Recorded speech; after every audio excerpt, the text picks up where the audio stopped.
defend. He's got the outside line for the second part, and he can't hold on. Going the long way around, we're going to be 3 wide for the lead as they all come to the line. Who is going to take it in the end? And here comes Lockwood. He's going to make the move to the outside. Quinn tries to force him off a little bit, but there he goes. It's going to be side by side through turn 1. Will he be able to cover him off? He does.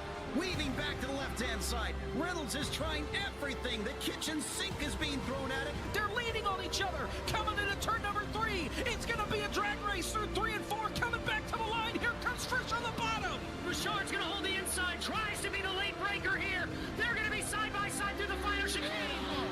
They bang doors, but keep it clean. As they're still 4 wide on the run down into the back straightaway. Demerit's looking for a line as well. What is going on in Michigan? Novak into the fence. They're still beating and banging. Oh, and to the line. He is much faster coming through there. Is there damage on Challenger? Abramitis is ahead. There's going to be a race to the line. Who is going to get it?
So much later, Masker can't defend. He's got the outside line for the second part, and he can't hold on. Going the long way around, we're going to be 3 wide for the lead as they all come to the line. Who is going to take it in the end? And here comes Lockwood. He's going to make the move to the outside. Quinn tries to force him off a little bit, but there he goes. It's going to be side by side through turn 1. Will he be able to cover him off? He does. Weaving back to the left-hand side. Reynolds is trying everything. The kitchen sink is being thrown at it. They're leaning on each other. Coming into turn number 3. It's going to be a drag race through 3 and 4. Coming back to the line. Here comes Frisch on the bottom. Richard's going to hold the inside. Tries to be the late breaker here. They're going to be side by side through the final chicane. They bang doors, but keep it clean. As they're still 4 wide on the run down into the back straightaway. Demerit's looking for a line as well. What is going on in Michigan? Novak into the fence. They're still beating and banging. Oh, and to the line. He is much faster coming through there. Is there damage on Challenger? Abramitis is ahead. There's going to be a race to the line. Who is going to get it?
Masker can't defend. He's got the outside line for the second part, and he can't hold on. Going the long way around, we're going to be 3 wide for the lead as they all come to the line. Who is going to take it in the end? And here comes Lockwood. He's going to make the move to the outside. Quinn tries to force him off a little bit, but there he goes. It's going to be side by side through turn 1. Will he be able to cover him off? He does. Weaving back to the left-hand side. side. Reynolds is trying everything. The kitchen sink is being thrown at it. They're leaning on each other. Coming into turn number 3. It's going to be a drag race through 3 and 4. Coming back to the line. Here comes Frisch on the bottom. Richard's going to hold the inside, tries to be the late breaker here. They're going to be side by side through the final chicane. They bang doors, but keep it clean. As they're still 4 wide on the run down into the back straightaway. Demerit's looking for a line as well. What is going on in Michigan? Novak into the fence. They're still beating and banging. Oh, and to the line. He is much faster coming through there. Is there damage on Challenger? Abramitis is ahead. There's going to be a race to the line. Who is going to get it?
So much later, Basket can't defend. He's got the outside line for the second part, and he can't hold on. Going the long way around. We're going to be 3 wide for the lead as they all come to the line. Who is going to take it in the end? And here comes Lockwood. He's going to make the move to the outside. Quinn tries to force him off a little bit, but there he goes.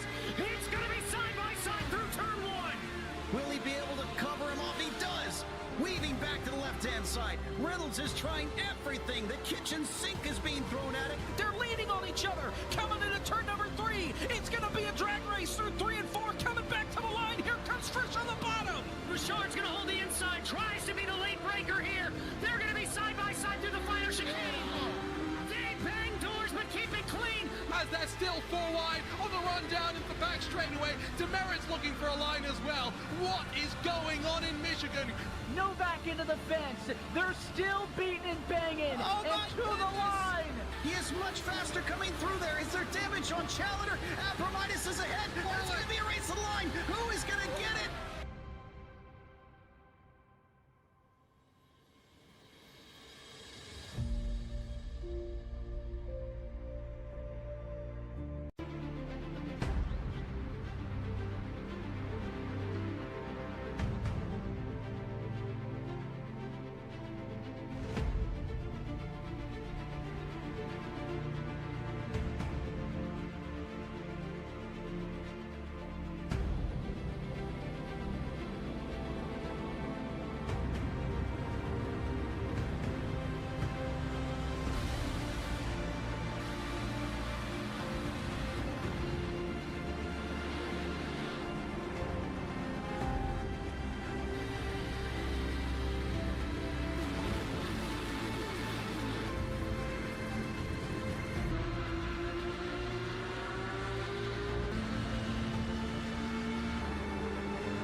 later. Basket can't defend. He's got the outside line for the second part, and he can't hold on. Going the long way around. We're going to be 3 wide for the lead as they all come to the line. Who is going to take it in the end? And here comes Lockwood. He's going to make the move to the outside. Quinn tries to force him off a little bit, but there he goes.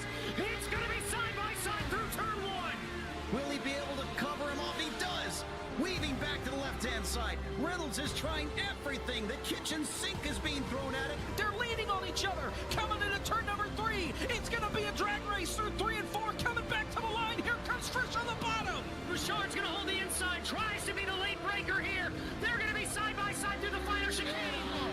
They bang doors, but keep it clean. as they're still 4 wide on the run down into the back straightaway. Demerit's looking for a line as well. What is going on in Michigan?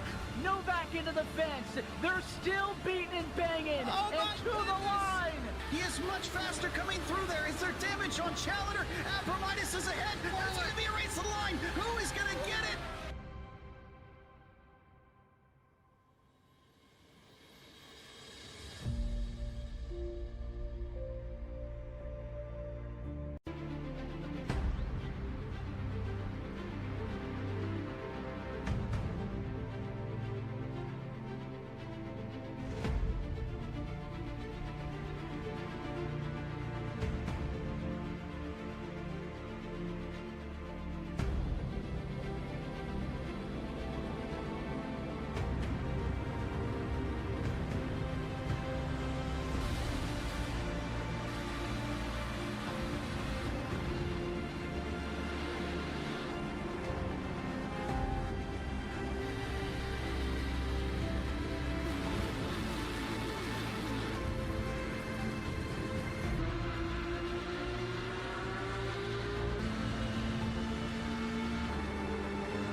Has to defend this contact very nearly. He just to the outside line. He breaks so much later. Maska can't defend. He's got the outside line for the second part, and he can't hold on. Going the long way around. We're going to be 3 wide for the lead as they all come to the line. Who is going to take it in the end? And here comes Lockwood. He's going to make the move to the outside. Quinn tries to force him off a little bit, but there he goes.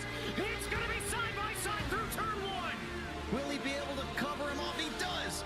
Weaving back to the left-hand side. Reynolds is trying everything. The kitchen sink is being thrown at it. They're leaning on each other. Coming into turn number 3. It's going to be a drag race through 3 and 4. Coming back to the line. Here comes Frisch on the bottom. Richard's going to hold the inside. Tries to be the late breaker here. They're going to be side by side through the final chicane. They bang doors, but keep it clean. As they're still 4 wide on the run down into the back straightaway. Demerit's looking for a line as well. What is going on in Michigan? Novak into the fence. They're still beating and banging. Oh, and my to the goodness. line. He is much faster coming through there. Is there damage on Challenger? Abramitis is ahead. There's going to be a race to the line. Who is going to get it?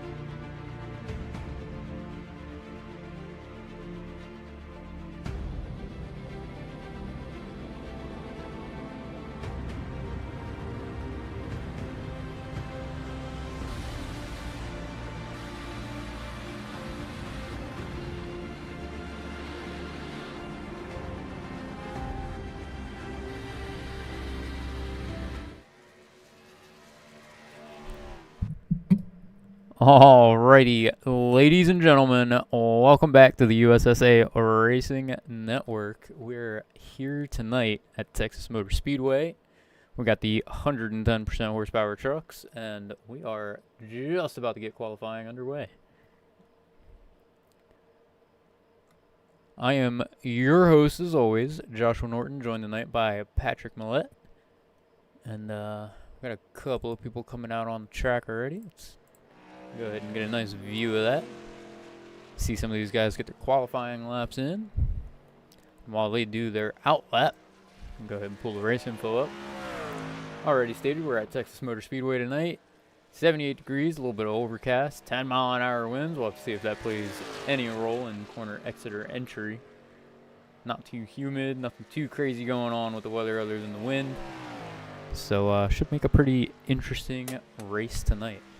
What are you thinking, Patrick? Well, I think we might be running a little bit of a different setup for the track tonight for the guys. Throwing a little curveball, so it should be a fun race. I was out there doing some laps, and it felt really, really good. So should make for some good racing. Yeah, this is a fixed series, meaning everyone is on the same setup. However, little curveball, they are not on the standard Texas Motor Speedway fixed setup tonight. So from what I've heard, everyone actually really likes the setup they're on. And it actually happened by mistake, so it makes it even better. Yeah, I think it's slowed down the pace a little bit, but like I said, it handles well, so we'll see if they can create some race in here. At least still 3 and 4. 1 and 2 is a hard place to. It's kind of a 1-lane deal. So yeah, just wait for the tire wear off and should make it fun. Yeah, it should definitely get pretty interesting. It always does down there in turns 1 and 2 here at Texas, being a little bit flatter, a little less banked, and a little less hand-holding in terms of getting around the corner. Always makes for some pretty crazy plays as I flick around here trying to find people still doing their qualifying laps. Right now we're looking at the 59 of Joey Throckmorton.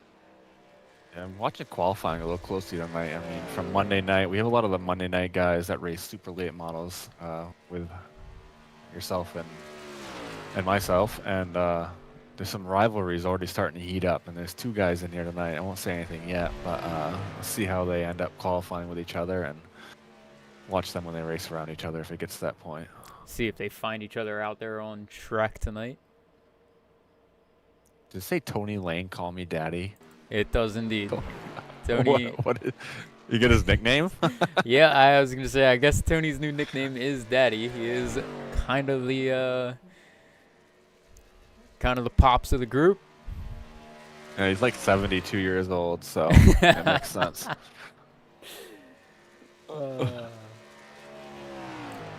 At 27 drivers tonight of 36 registered for the season, coming out for the season premiere. We got the 48 of Russell Blaze out on track right now qualifying. Right now, the 05 of Riley Mobley at the top of the leaderboard. A 29.688 is the time to beat for the pole position.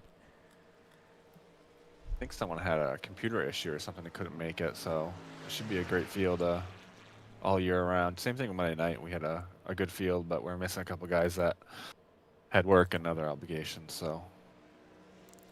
Yeah, it's not going to be perfect every single week. I'm sure everyone's got their reasons when they can and can't make it, but as long as the majority of these guys show up, I think we will get some pretty good racing this season, week in and week out.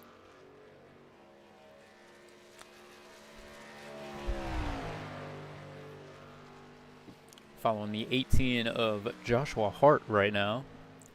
Pretty feels pretty weird to say that out loud. Will not lie. My middle name is Hart, so feels almost like I'm talking in the third person.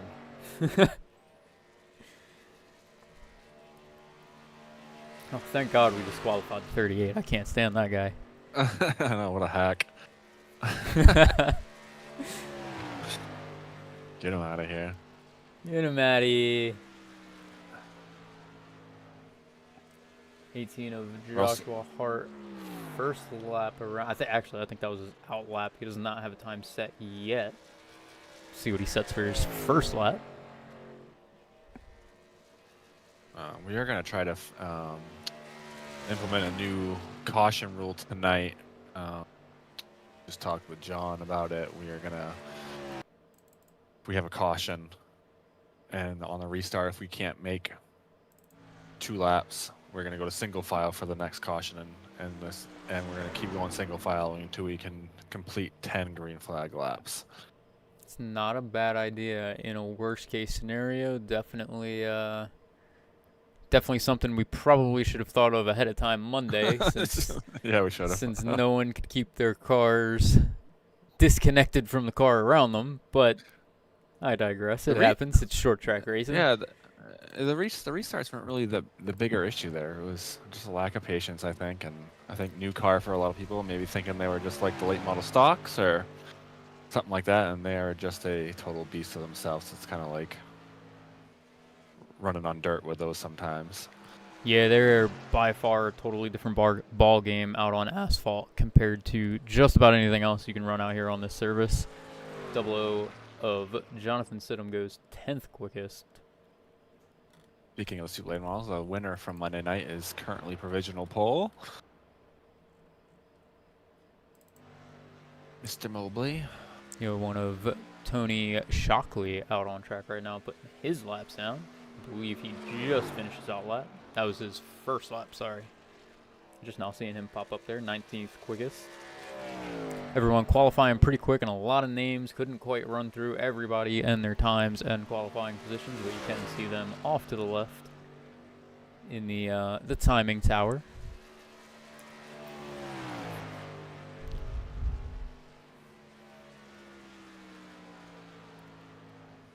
And Tony Shockley will better his second lap, bumping him up to 17th to start the grid. Mikey Allen currently our last driver out on track in the 67. And I believe that was also his second lap, so he's going to better his time, start 23rd.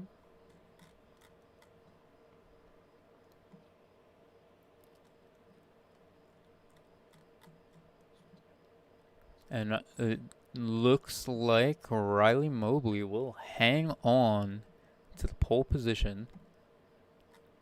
Riding some momentum from Monday night. That it seems. Riding some momentum from last night, too. It's not broadcasted. We don't have a fixed formulated series quite yet.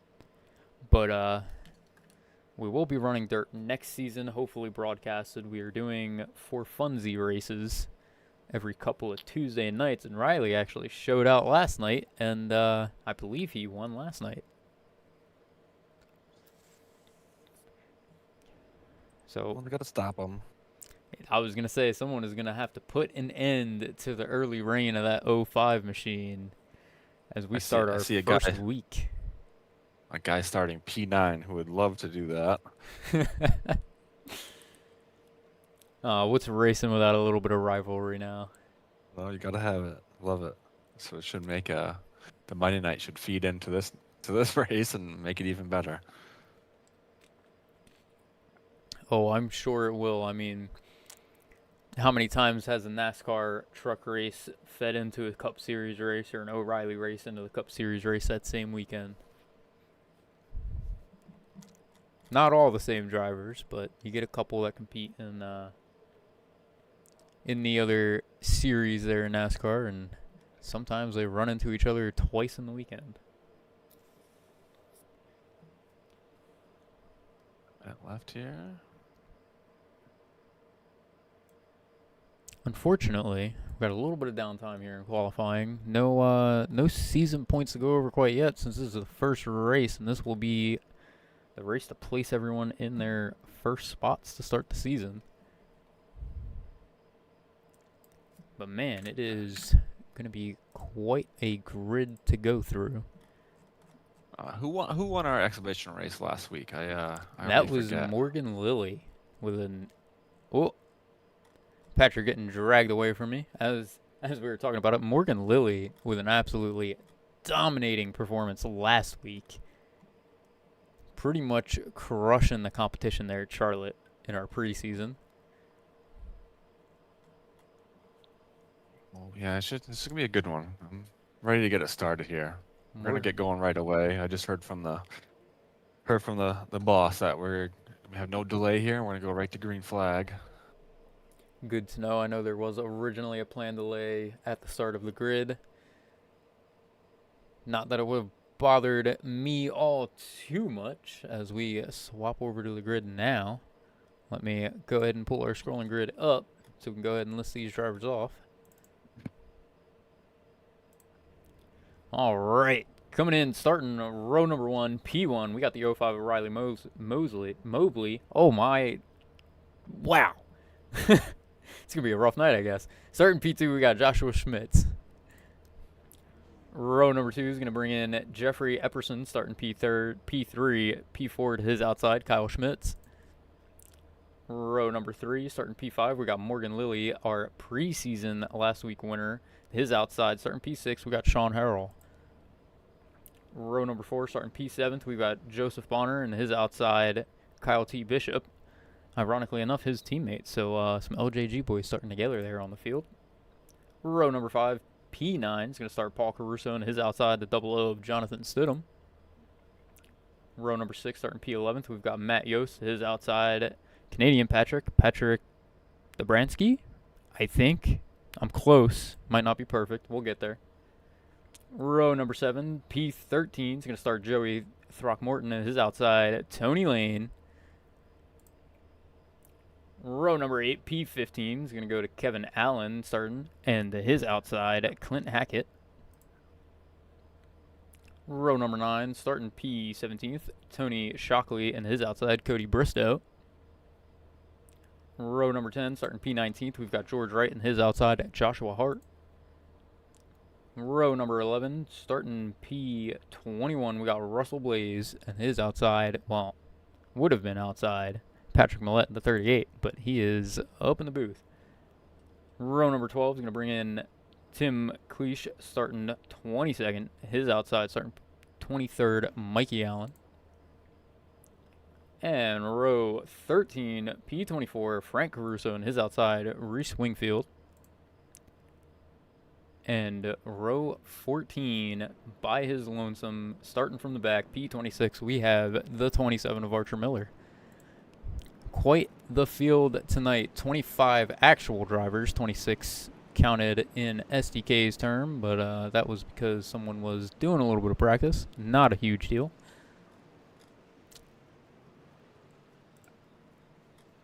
Let's see what the boys were running with tonight.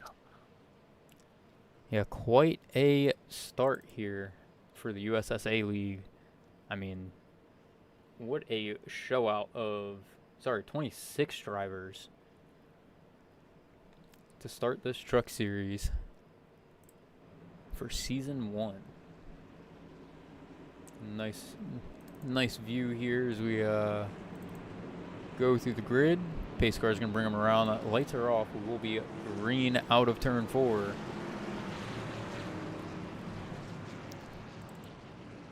And 105 laps around Texas Motor Speedway.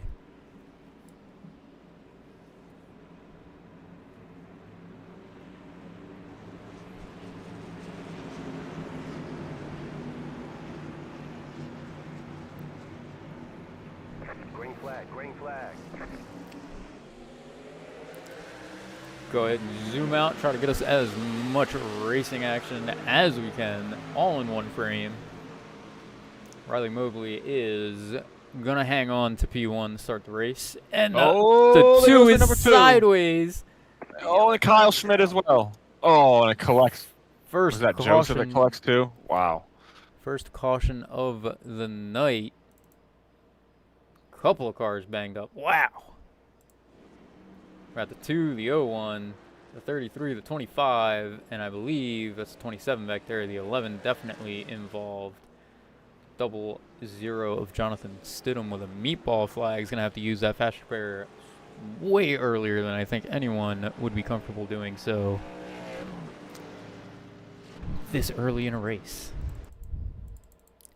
Turn 1 and 2, the killers of Texas Motor Speedway. Definitely. Yeah, the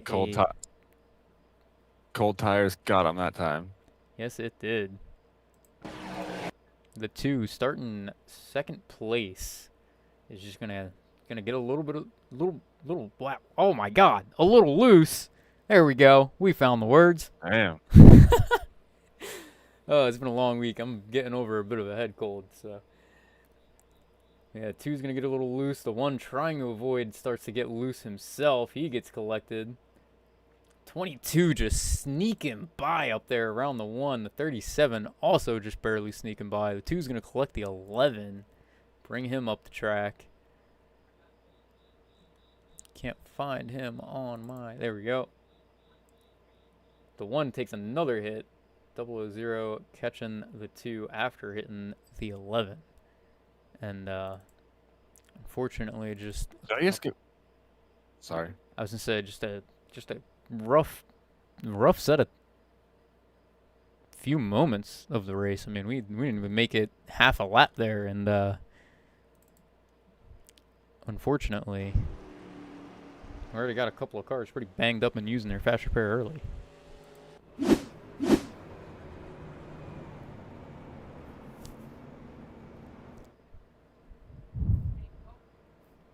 What was that in the 2 car, by the way? Sorry. The 2 car Gotta find him again. Got a lot of numbers to scroll through here. Last season I broadcasted any racing had I think less than half of the drivers that we have here tonight on average, so got a lot more names to sort through. I cannot find the 2. Yeah, I can't find the 2 either. It's oh, he's under number 7. That's why. Ah, that'll be the 2 of Joshua Schmitz. He is currently on pit lane still, probably getting some repairs done, trying to avoid using that fast repair this early in the run. Still have 100 laps, well, just over 100 laps by the time we go green again.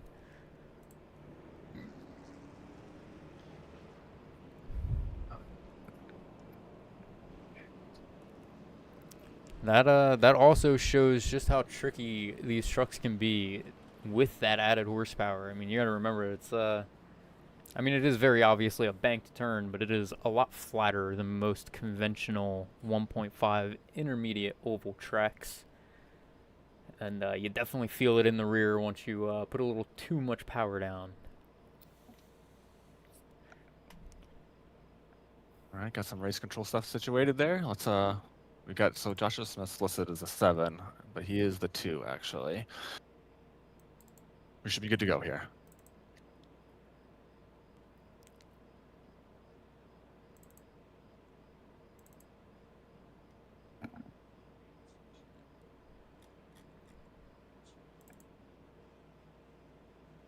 All right, we will rack them up, try this start one more time here, and hopefully these guys are able to make it around through turn 1.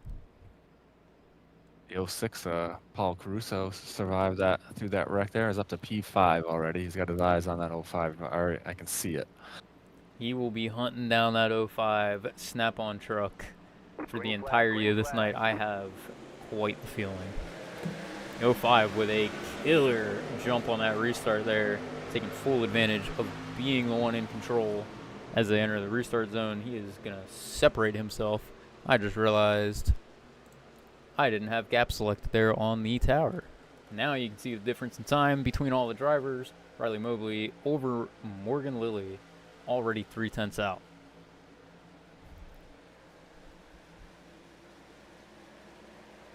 Almost a second separating Riley from 5th place and over a second from the rest of the field.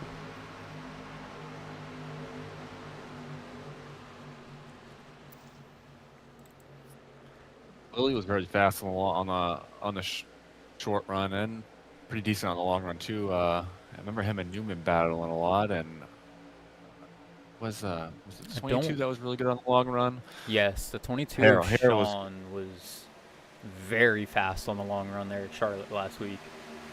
Yeah, tire management's huge here, so we'll see who's got control of that early on, I think.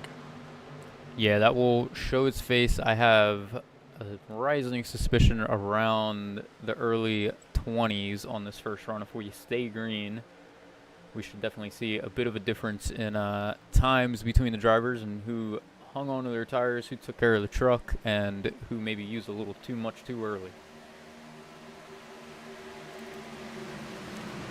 Closest battle behind the leaders right now between Jeffrey Epperson and the one of Kyle Schmitz. And Kyle Schmitz is going to clear him on the outside and is already working the outside door of Matt Yost.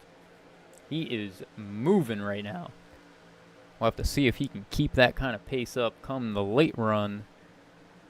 But, man, that number 1 truck he is on a mission. Racy early on. Yes, he is. It is not often you watch someone fly through the field, I mean, in all honesty, with such ease, especially this early in a race. Yeah, he's got something on the high side of 1 and 2. He gets like a really good run from the middle out. I'm sure that's going to haunt him here a little bit with the tires, but right now it's thing to go. Also a battle for Lily's trying to peek to the inside as well. Yeah, we caught a little bit of that there. I'm focused. Camera's focused right now on the one of Kyle Schmitz as he makes his way through the field, giving us a good view of just about the entire top 10. And he's actually going to bring it down to the apron this time with no truck underneath of him. And take the full run through turns 1 and 2. Staying real close to that rear bumper of that 22. And he's going to run the middle line through 3 and 4, trying to avoid any dirty air, making the truck any tighter than it needs to be. He is now working the outside for 3rd position. Just a couple laps ago was, I believe, at the tail of the top 10.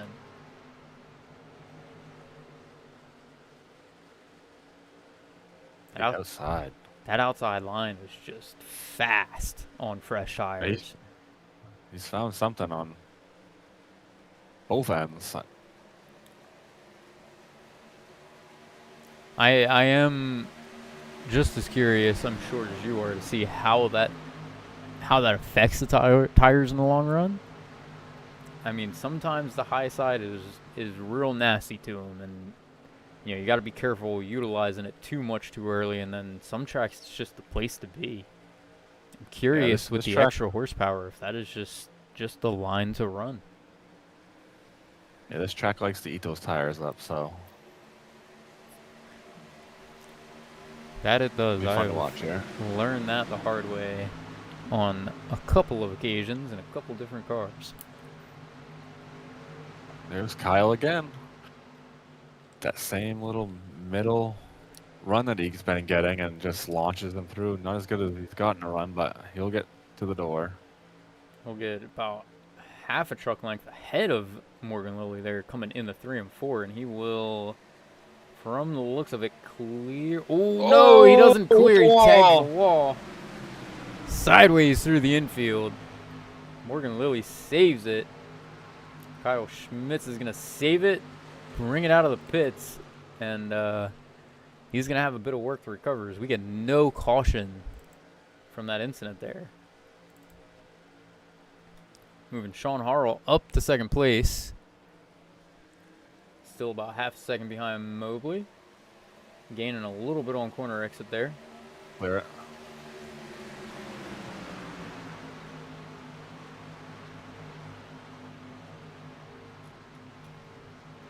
And we've got the crowd coming together a little bit here in the top 5. Just disappointing. Kyle's having a good run there. He was. He can recover, though. Plenty of time. He was on the move early in this race. And like you said, I mean, 105 laps. We're only on lap 15. He has at minimum 1 entire pit cycle to make up ground. Should be a 2-stop race, as it usually is, give or take, with the current percentages that we're running in the trucks. Riley is starting to get some company. Sean has cut that time between the two down, just over a tenth between them. Just below 2/10 back to 3rd from 2nd place. Oh, 3rd place is going to tag the wall. That's going to be the 18 of Joshua Hart. That is going to slow him down a little bit. And Paul Caruso right there to capitalize. Coming into turn 1, he does not take the inside. Stays right behind him, lets him recover. Decides it is not his time to secure that 3rd place position. Joshua Hart, by the way, would like to mention, is up 17 positions from the start of this race. That early caution did a little bit of work for him there.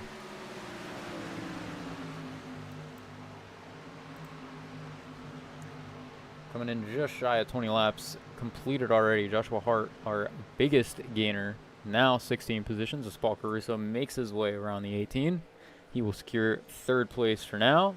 Looks like it's going to be a little battle, a little bumper. Getting a little ahead of the words that are coming out of my mouth here.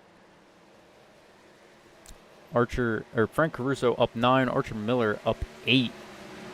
Patrick Dabransky up 7, and Cody Briscoe up 7 positions. We got some guys kind of moving up through the field a little bit here tonight, pretty early on. Looks like the 18 of Joshua Hart loses a little bit of time there coming through turns 1 and 2. Paul Caruso steps away, and the 23 now banging on the back bumper a little bit of the 18 of Joshua Hart.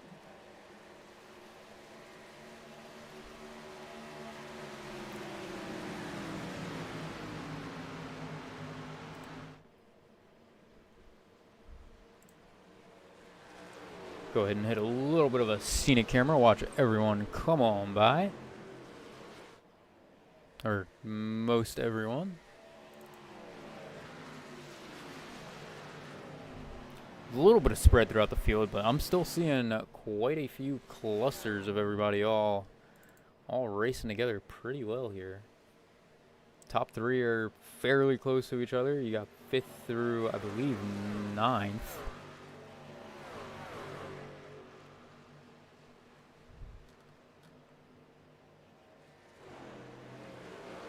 John Harrell was about a 10th faster that lap.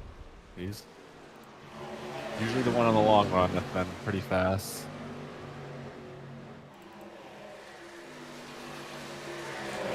Makes his way around the 18, the 41, and the 37, trying to take advantage of that open door left by the 23 to get around the 18 themselves.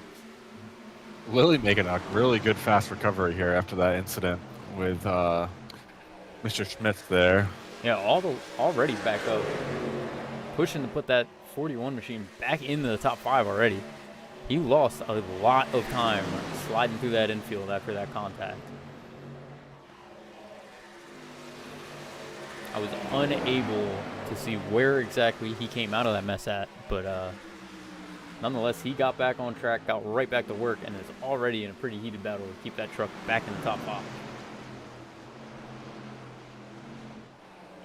You got a 06 put pressure on P2 here. Oh yeah, he is all over the rear bumper of that 22. Spacing out a little bit as they come through the turn, maybe trying to mitigate some dirty air there.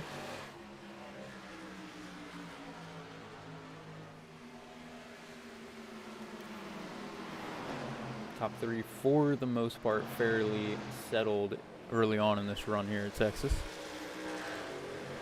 Jump back through the field here.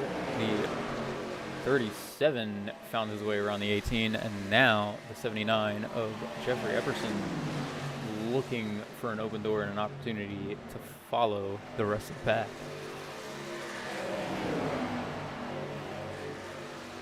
I think the 18 may have knocked the toe out just a tad when he caught the outside wall, battling for I believe 3rd place.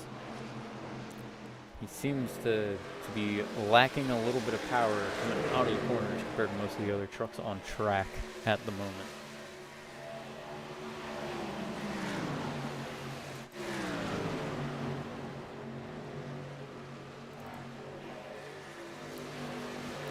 Kind of flicking through the field here, giving everyone a nice view of everyone that's racing, trying to find some battles going on, some nice close racing.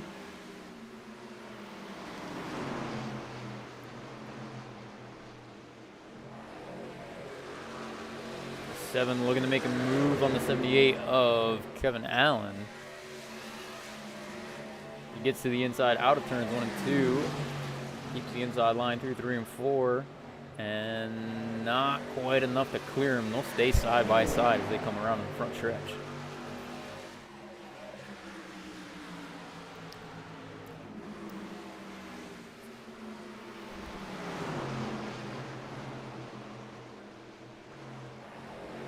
Seven now driving real deep around that apron, keeping it close to that white line through turns 1 and 2. Is going to get to the side and the door of the 8 with Cody Bristow.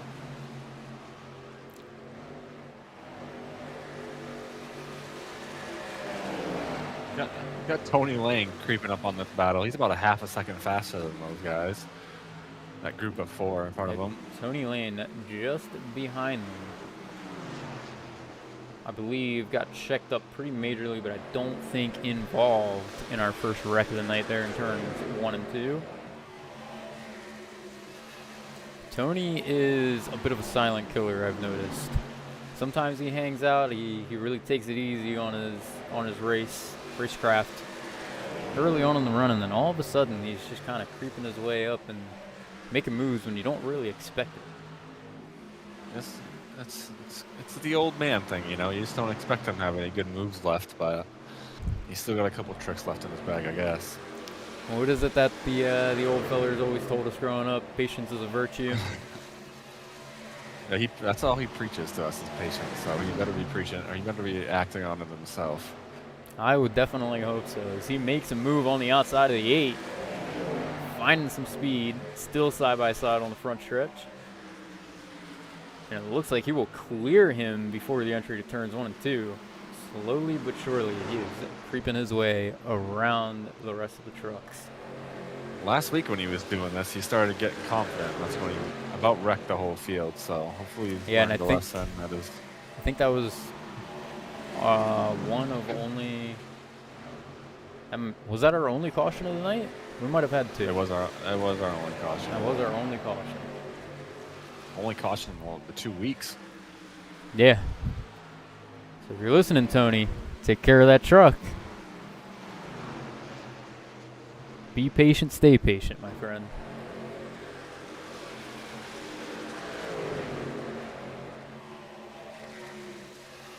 Russell plays early pit stop.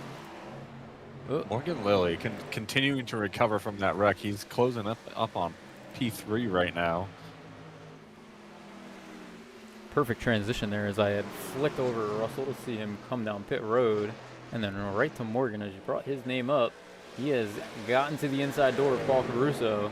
It's going to be a drag race down the back stretch. I am jumbling my words like crazy yet again.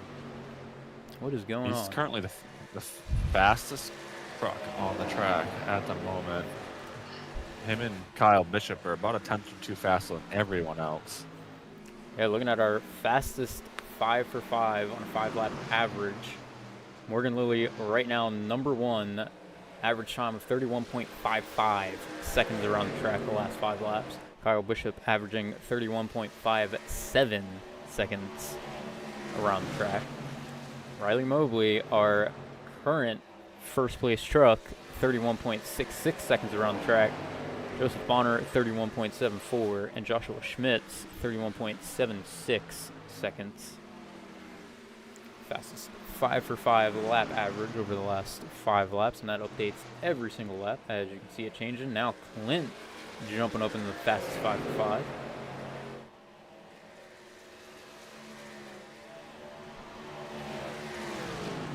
Currently, fastest 5 best lap set tonight. As we come through turns 3 and 4, we're looking to start lap 35. Kyle Schmitz has the fastest lap, 29.88. A little over a tenth faster than the next fastest lap. Kyle Bishop, who's got a 30.01, almost a 30-second flat. Patrick Dobransky, 30.03. Matt Yost, 30.04. And then Paul Caruso, 30.07. We'll revisit some of these stats later on in the race. Lap leaders, not much has changed.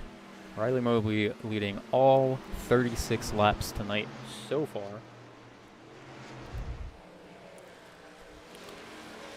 We should definitely see a different lap leader come the pit cycle. We'll have to see if anyone has the speed to change that outcome afterwards, though. Morgan Lilly now already on the back bumper of the 22 with Sean, who looks to be getting a little tight out of turns 3 and 4 there. He's going to snag the wall ever so slightly. Not enough quite to open the door for the 41 of Morgan, but enough to keep him right on his bumper.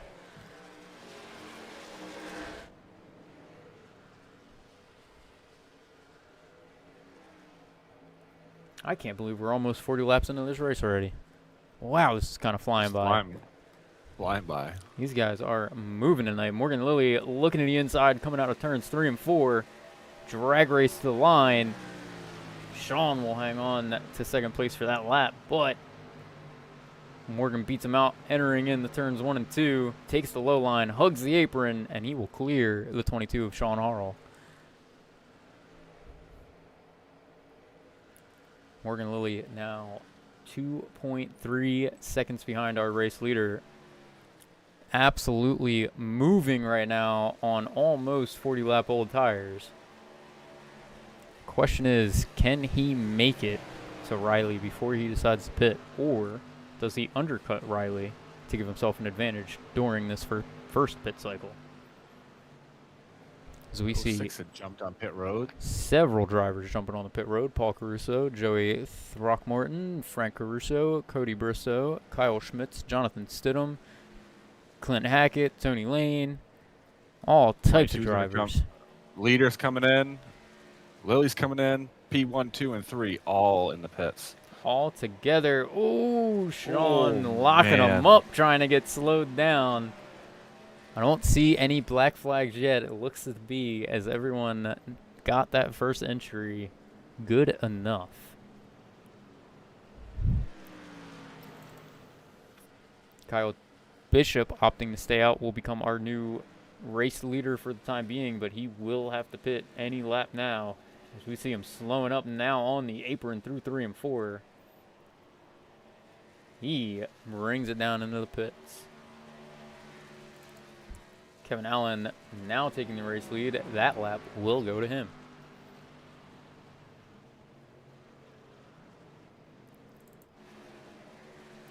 Tim Clush in the 28, currently sitting in the 4th position.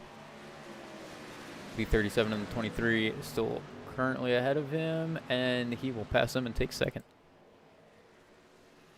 I thought Paul Caruso, he pitted like 2 laps earlier. I thought he was going to make a lot more ground. He did not. I don't know if he had an issue or something, but I feel like he's further back than he was before. He is out on track currently. The only drivers ahead of Caruso are the top 3 and the 2 drivers that have yet to pit. As I say that, 78 of Kevin Allen brings it down into the pits. Tim Klesch will take the race lead. One more time around will give him a lap lead.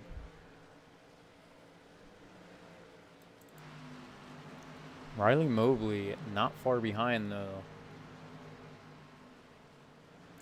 About a third of a track behind Tim. Tim is going to be slightly at risk of going a lap down. He brings it into the pits now. I think a good call should keep him on the lead lap after this pit cycle is all said and done. Riley Mobley back to the race lead with still a 2.3 second gap between him and 2nd place. And a 1.5 second gap between 2nd and 3rd of Lily Morgan and Sean Harrell.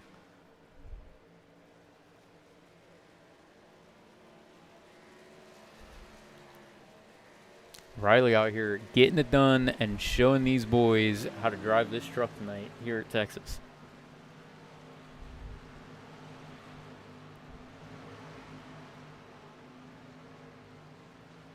Let's see, our closest battle currently seems to either be for 9th position with Frank Caruso.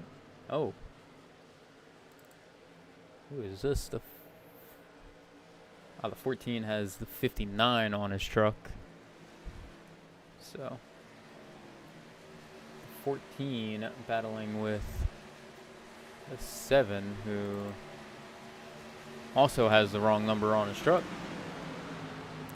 That'll be Joey Throckmorton and Clint Hackett battling it out there for 7th place position. Throckmorton comes out on top.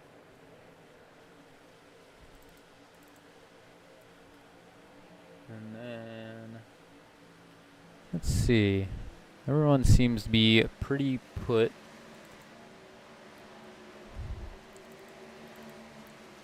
Not seeing a whole lot of track position battles going down right now.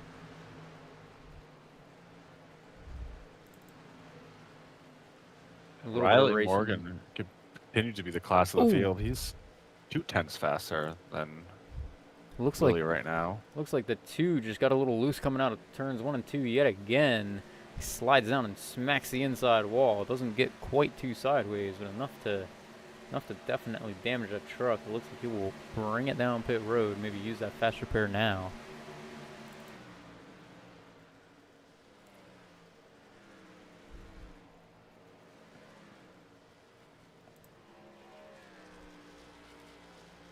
Oh, this camera angle looks a little shaky.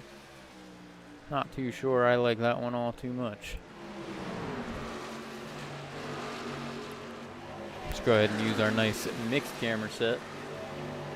Flop between a few here. Got a nice little battle here between the 79 and the 59. Oh, sorry, that is the 79 of Jeffrey Epperson. He is going around the 28, a lap car of Tim Clesh. One of the two. Let me know how to say that.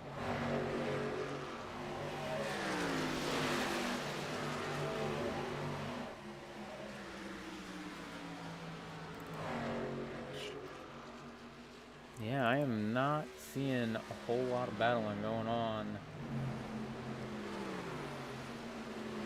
between a lot of these drivers. Everyone's got a little bit of space between them. Let's go back to that interesting helicopter angle. Not too sure how it looks on stream for you, but it looks a little shaky on my end. Kind of throws me off. It's okay. Kyle Bishop working on Sean Harrell at the moment here for P3, I believe. Here we go. He's been the fastest truck on the track here the last couple of laps. Yeah, he kind of came up out of nowhere. He was not originally in the top 3 after that pit cycle. And now, working his way around the 22. Oh, I forgot about this camera angle. I love this one. Nice little rear bumper cam there. Good for the chase scene. Perfect timing, too, as he passes the 22, and you watch him slot right back in behind him.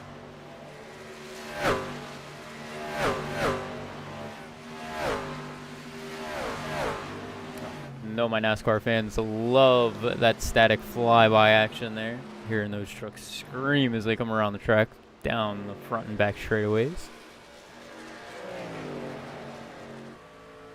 37, he can see second place in front of him. He's got a little over a second between him and Morgan there. But he is working all he can to cut that time difference lap by lap. Down now only to a second as they come through turns 1 and 2. Caution, yellow flag. And we have our second caution of the night. For what? I do not know. Looks like Clint Hackett and Mike Allen have crashed.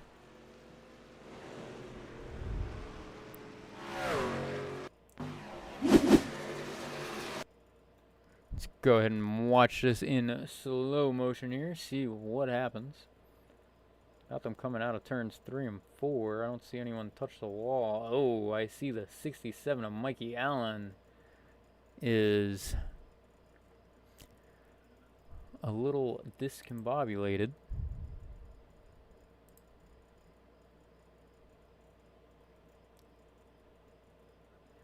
Oh no, the 7 tries to go high and just absolutely smacks into the wall after getting a little bit of dooring there from the 67, who wasn't quite straightened out yet. Mikey Allen going for quite the ride. 7 just taking a pretty hefty hit there to the outside door. Trying to stop that truck as it comes down the track. Everyone else seems to avoid the incident.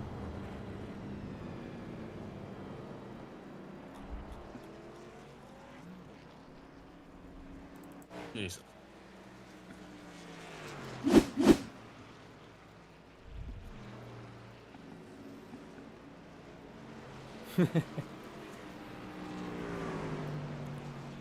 And Mikey having a little bit of a rough night there. Still plenty of time to turn that around. We are just over halfway, I believe.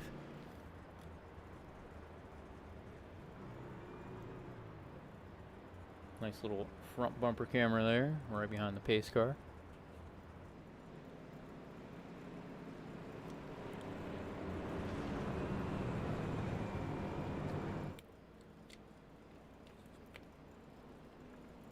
A couple of drivers taking this opportunity to pit, maybe grab some fresh tires if they feel it's been long enough, and definitely topping up on some fuel. Archer Miller in the 27 is going to get the lucky dog wave around. That will put him back on the lead lap.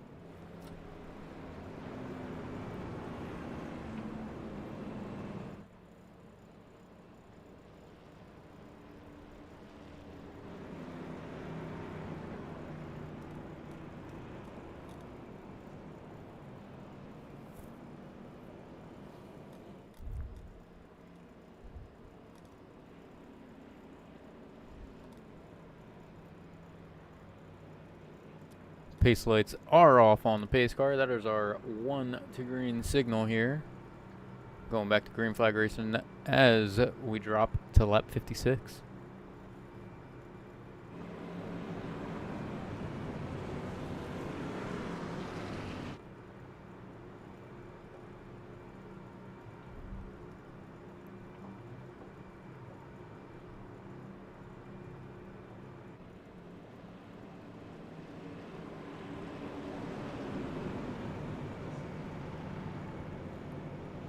This could spell some trouble for Riley, giving Morgan Lilly, Sean Harrell, and Kyle Bishop the opportunity to close that gap they had after that pit cycle. We're catching them a 10th or so a lap, so Kyle's the one to watch right now, I think. I mean, Lily's fast too, so. Yeah, Kyle, I believe, came down to the pits. The rest of the top 5, I believe, all stayed out. Or no, I guess everyone 4th back may have pit for one reason or another. I believe the top 3 all stayed out. Interesting.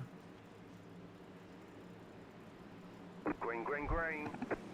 As we go back to green flag racing, Riley will lead us off. Take a little bit of a lead there, but Morgan not letting him get too far ahead of him.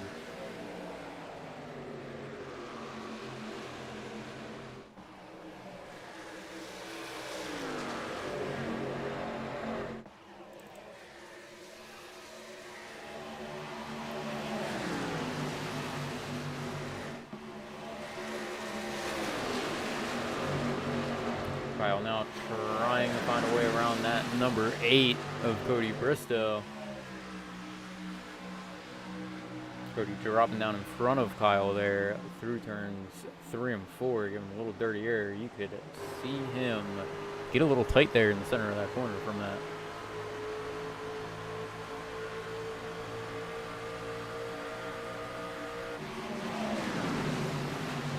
Now working the inside of the 8. He is going to clear him through turns 3 and 4.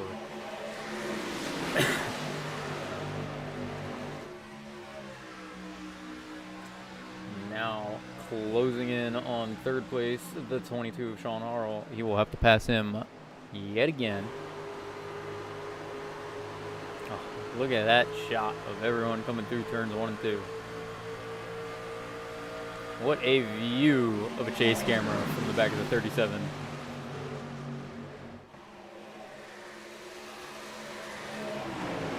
Gonna pop that on to our 2nd camera angle.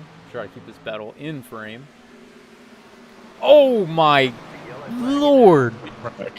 Big wreck. What happened? What a camera angle for that to happen on. That Was he in the stands? That was absolutely insane. Where all does it start?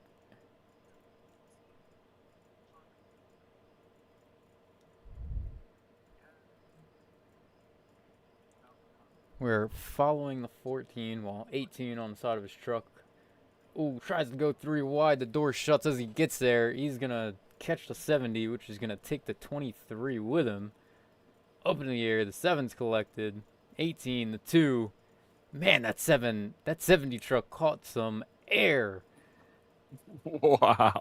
Oh my.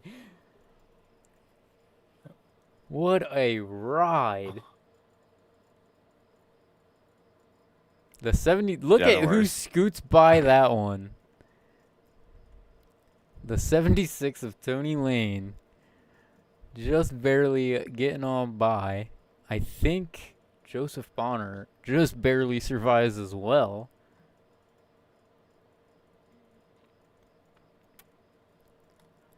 Man, I would not want to be in that 70 truck right now.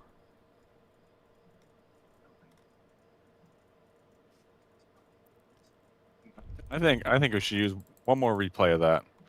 Yeah, I think we're going to take one. You get off the 11. Can't change my camera angle. Hold on. We're going to rewind this a little further. I thought he was closer. We're going to follow the 76 of Tony Lane.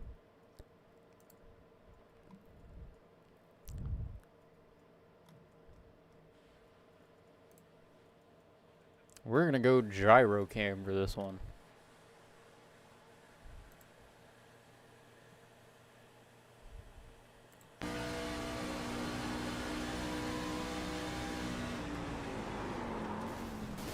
Oh, a little contact with the 33, but really good execution on the brakes and staying just about as clean as you can.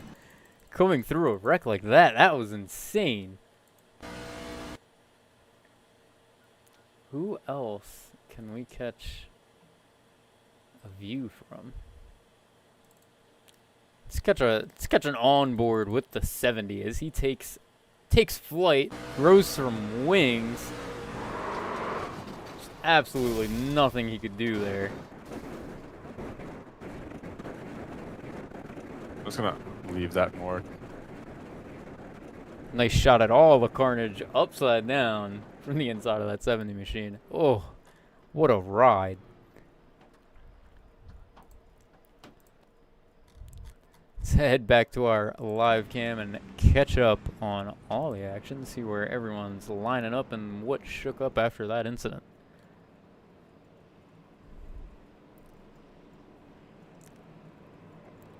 That was an insane wreck. Not one I had on my bingo card here down at Texas.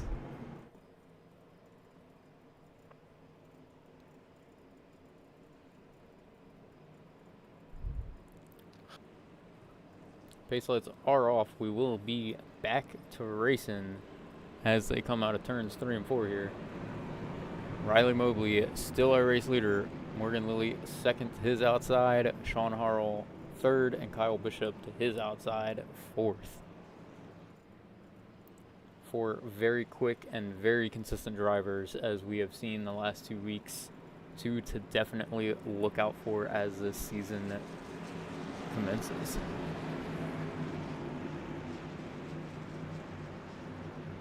All right, back to green. Let's try this Green, again. green. And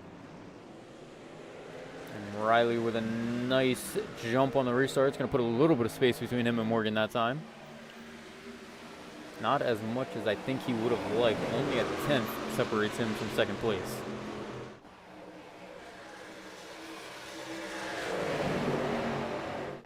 Kyle Bishop still working the outside of the 22. He hung with him through the restart. He's going to clear him down the backstretch. And he is now just about to the rear bumper of second place.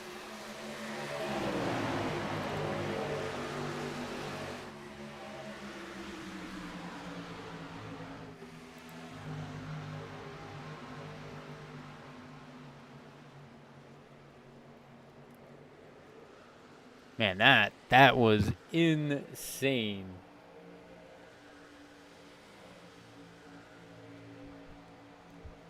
That could be a wreck of the year candidate. Yeah, that one's definitely up there. That was I don't think I've ever seen one of these trucks go that high.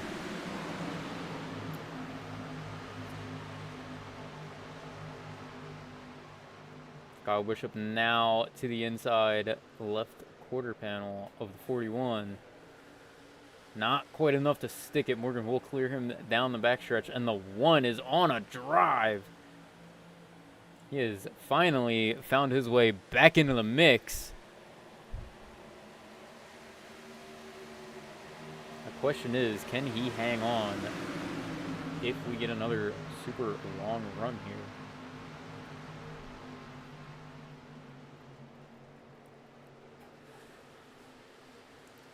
Heated battle between the 41 and the 37. Look at the number 1 back up there, huh? That's what I'm saying. He kind of showed up out of nowhere. I didn't see him sneaking his way up at all, and then all of a sudden he was there, ripping that Right back to outside. yeah, right back to his outside ways. He's got something dialed in on that truck for ripping the outside, because it is working as they Three go wide, three three wide. wide. What a run off the corner. Oh my! And he, Oh, no, he's he in the did the same wall. 3 wide again down the backstretch. I was just about to say, hopefully he can hold on to it this time, and almost jinxed him. He holds on to it. He is still second place. Paul Caruso working the inside. Can't quite get there. But one will clear him and hold on to second. What a lap. Riley's looking in his mirror 11 right now. Yes, he is. The more they battle behind them, the more time it gives him to enjoy that first place position. Kyle Bishop and Morgan Lilly. Who is working harder to get to the 05 than Mr. Paul Caruso? Yeah, Paul snuck his way up during that 3 wide little check up there between second, third, and fourth, fighting over that second place position. Now in the top 3, the 1 just absolutely driving that truck. He is now to the outside of the 05 of Mobley. Will we see our first green flag lead change in a battle? The 01 clears him down the back straight. The 1 of Kyle Schmitz is the new leader. Can he hang on to the line and make it count? It looks like he will. 4 laps to go here. Still plenty of time for that 05 to work a strategy. And looky what is happening now. The 06 has found the 05. It took all race, but they're there. Very clean right now. Very clean, very good. Side-by-side racing. Door to door, bumper to bumper. Fighting for every inch that they can get. The 06 with killer drive on the entry in turns 1 and 2 there. He is going to take the spot and some. Putting Mobley back to third. Kevin Allen. 78 too. We're I was Sneaking thinking the same. his way up out of nowhere. He is now in the top 4.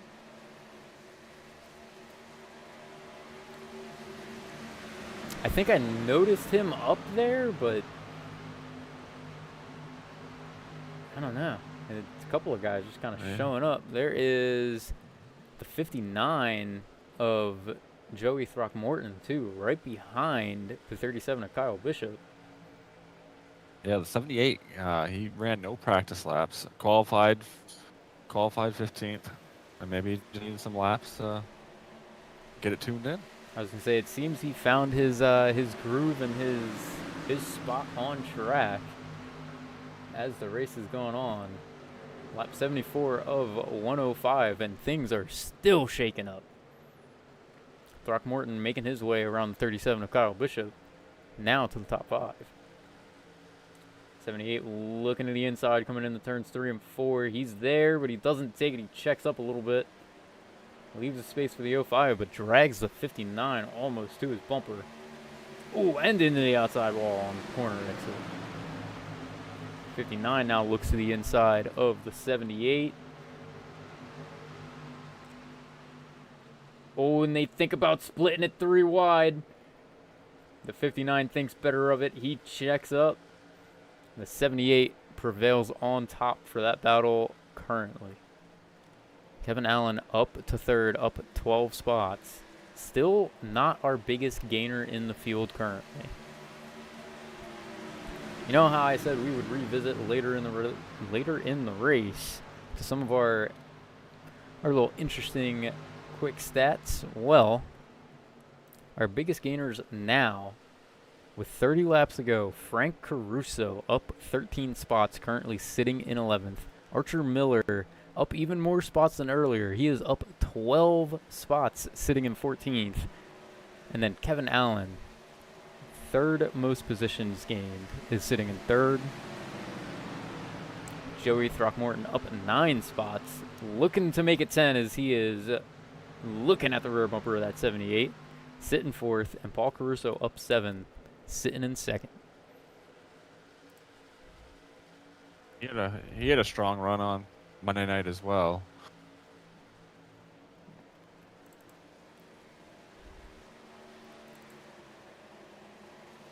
Is that old man Tony Lane? That is the man himself. It's a premature. Right now, in front of the 41 of Morgan Lilly, who dominated the field last week, looking at the rear bumper of the 37 and the 05, who have dominated a lot of this race. Working the outside of the 37, he is looking for a run, looking for any opportunity to put that truck in the top 5.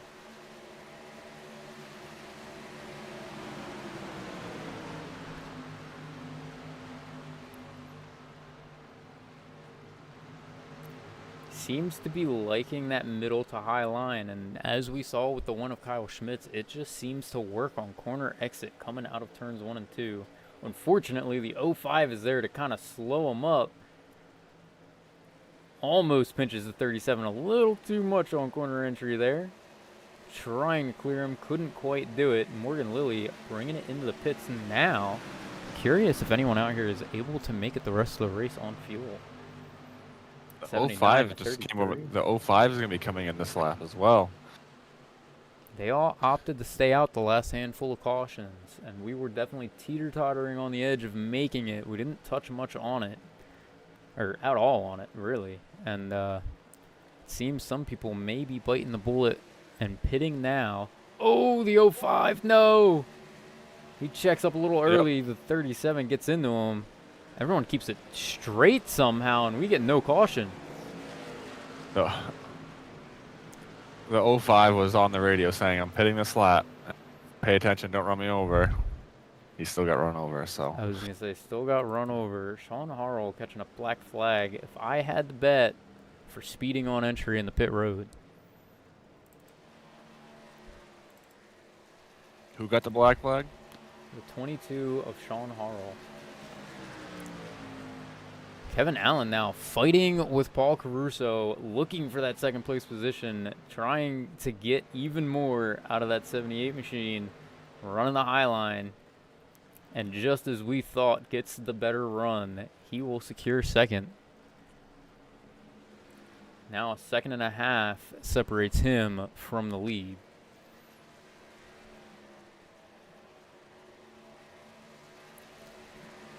Makes me wonder if any of these guys in the top 5 have to pit one more time, or if they have just enough to run it to the end.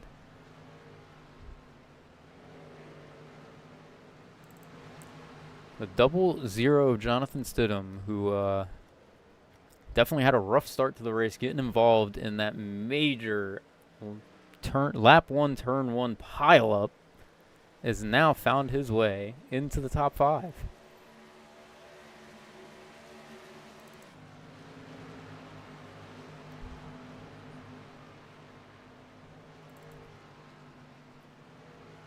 Focusing on the leader, you can see just a little bit behind them. Not far at all. The 78 closing the distance, now less than a second between him and the leader. He is on a run right now.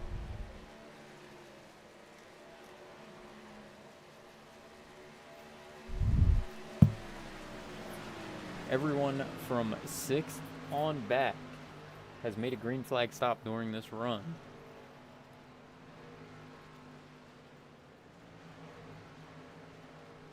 The 8's going to be jumping on pit road this lap. He just came over the radio.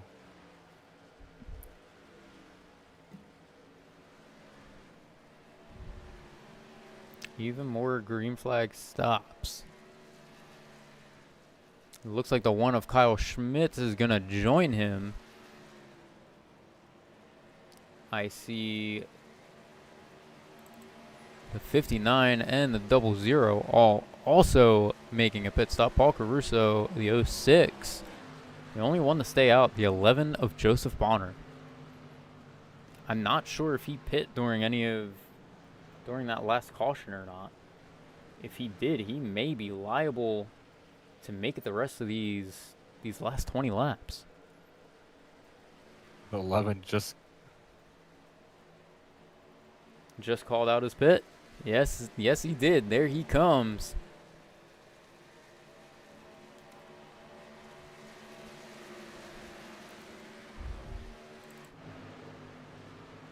Now Riley Mobley and Morgan Lilly, first and second, once they get around the 11 at least, who's currently on pit road.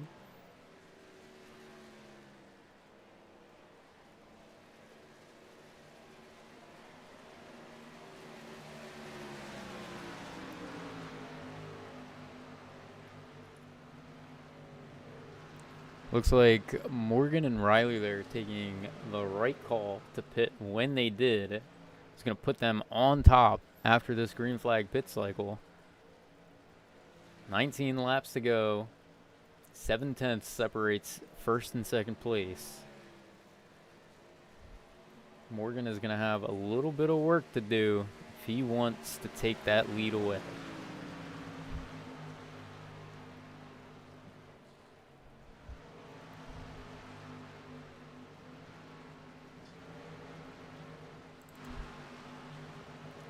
early there. It's like the pit cycle might be the winner again today.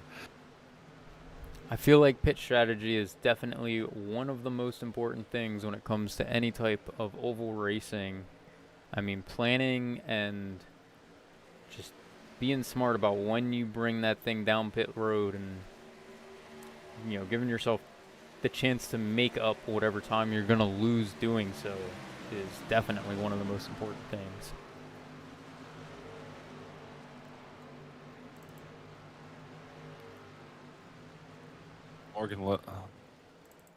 Morgan and Riley both matching their times right now. We're both running 30.3s. Morgan is definitely going to have to step up the lap times if he is going to catch the 05. He does have a lap car right behind him, actually looking to the outside for the pass, is Archer Miller in the 27.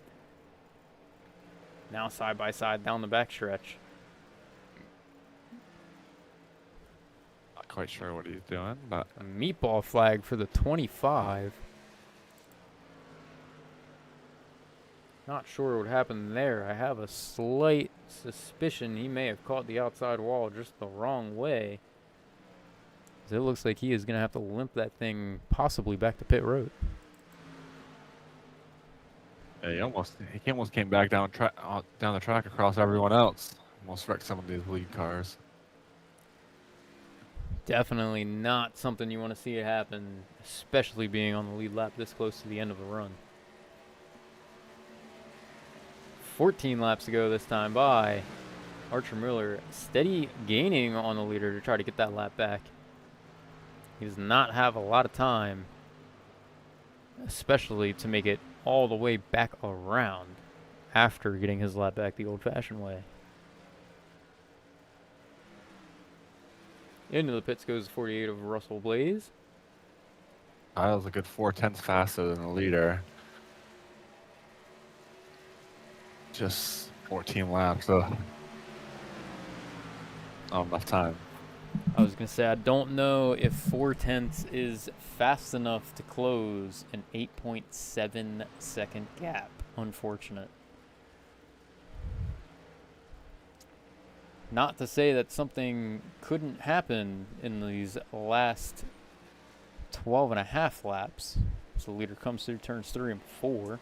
Archer Miller making his way around the 05. He will get his lap back the old-fashioned way, and now he's going to have to catch up to whoever he can to better his position for the finish.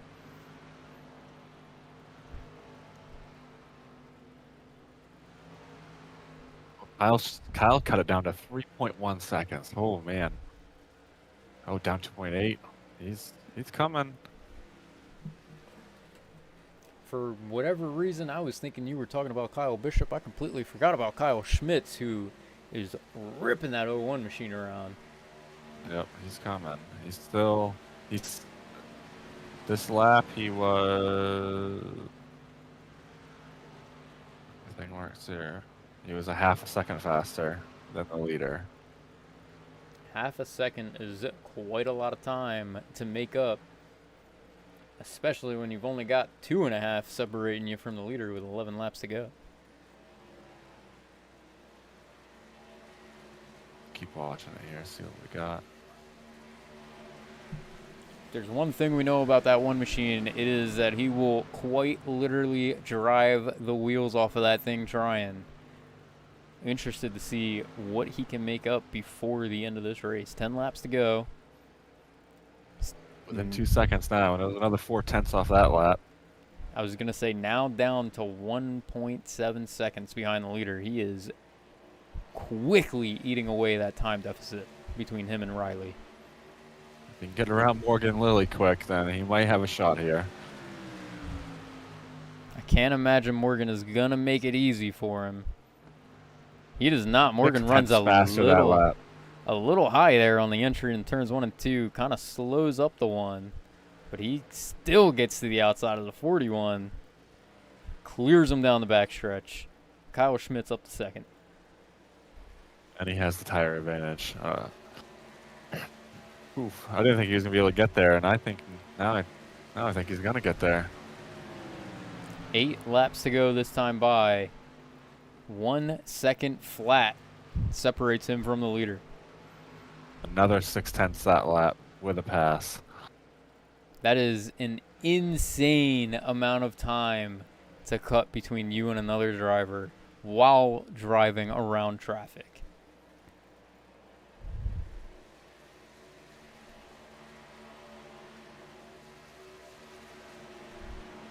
Cutting Mobley's lead down to 3/4 of a second as they come across the line. 7 laps to go. It is getting close. There's another 4/10 that lap, so yeah, he's gonna get there. Pass him, I don't know, but that outside, if Riley's been paying attention, I wouldn't give him the outside lane through 1 and 2. You definitely don't want to risk that. It's 01. 6 laps to go this time by, and now the deficit down to only 3/10. Mobley can hear him. Mobley can see him.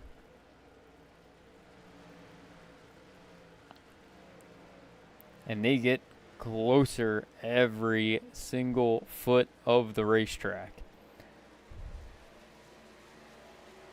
Down to just a 10th as they exit turns 3 and 4. Kyle is on the bumper of the 05. Looking to the outside. Riley's going to defend it.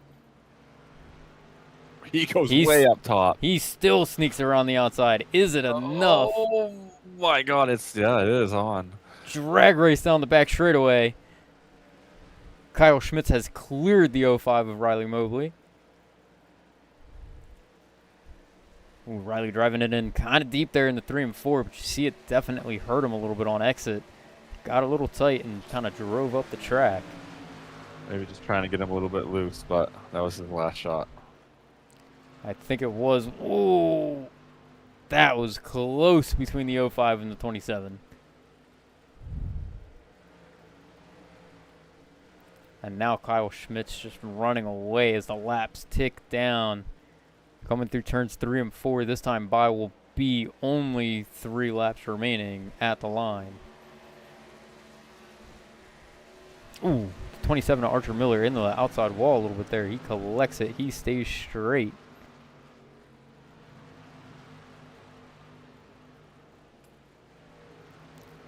Kyle Schmitz improving his lead to almost a second now.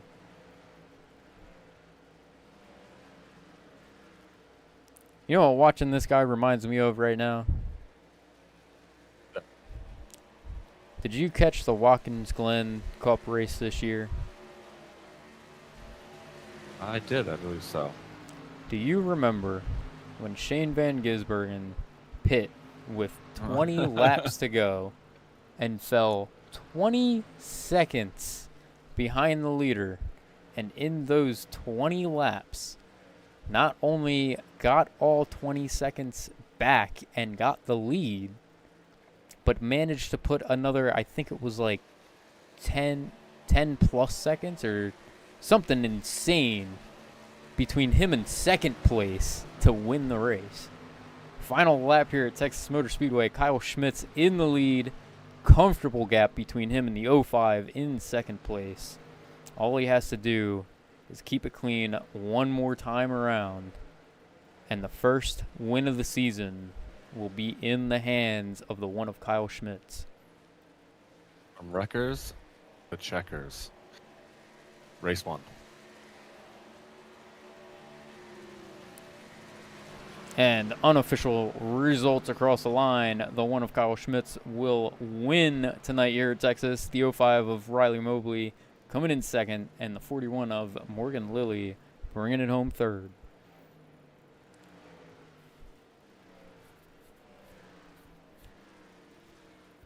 Man, what a drive by the one. He kind of really did come up out of nowhere twice in a row now. I did not expect him to be able to catch the 05 after that pit cycle. But he certainly proved me wrong. Yeah, that outside lane, no one can make it work like him there. Yeah, he made that look easy.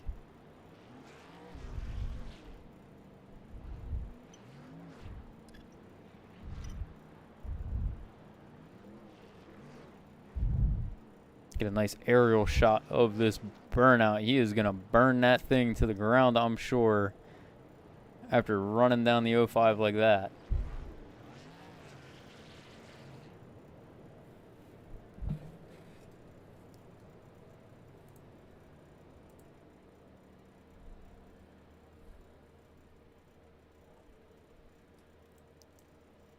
Let's go ahead and take a look at our podium finishers here.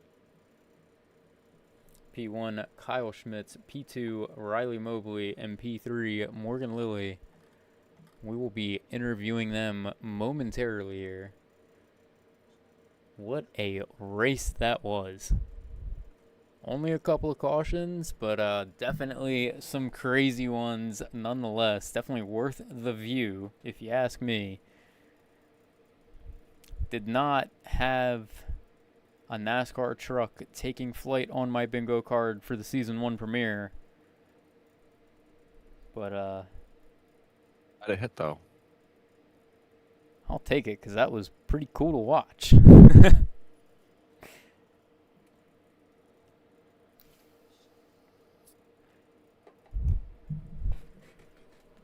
Pull up to the waiting room.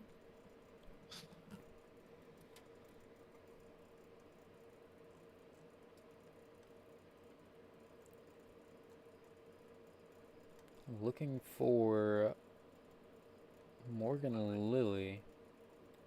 Don't quite see him yet. Oh no, I can't. There we go. Got Morgan jumped in there. There he is. I want to grab him. Go ahead and pull him up when you are ready. Get him in here. I mean, considering... Morgan, it is Josh and Pat up in the booth. You got a copy? Yes, sir. How are y'all?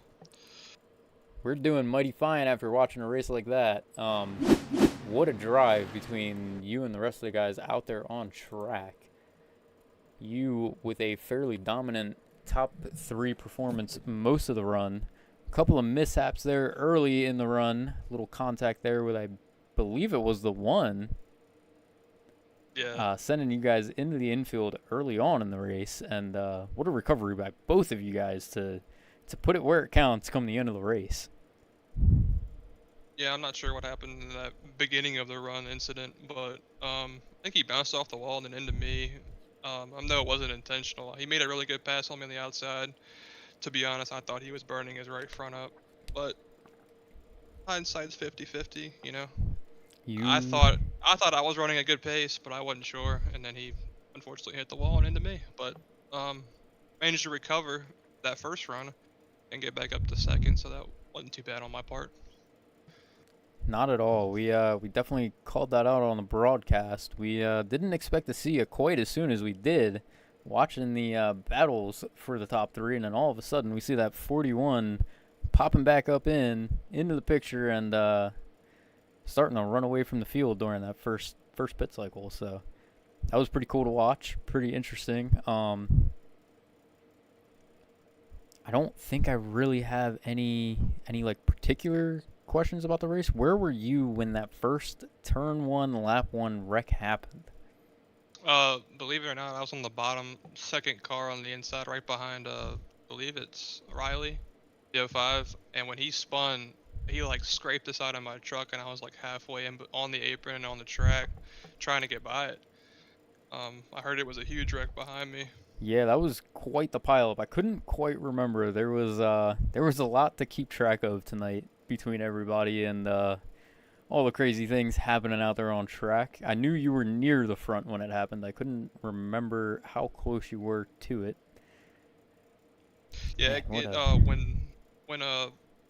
forgot who spun, but whenever he spun around, I got a 4X from it, so there was definitely some contact in between me and him. I heard there was, I think, 2 flips tonight.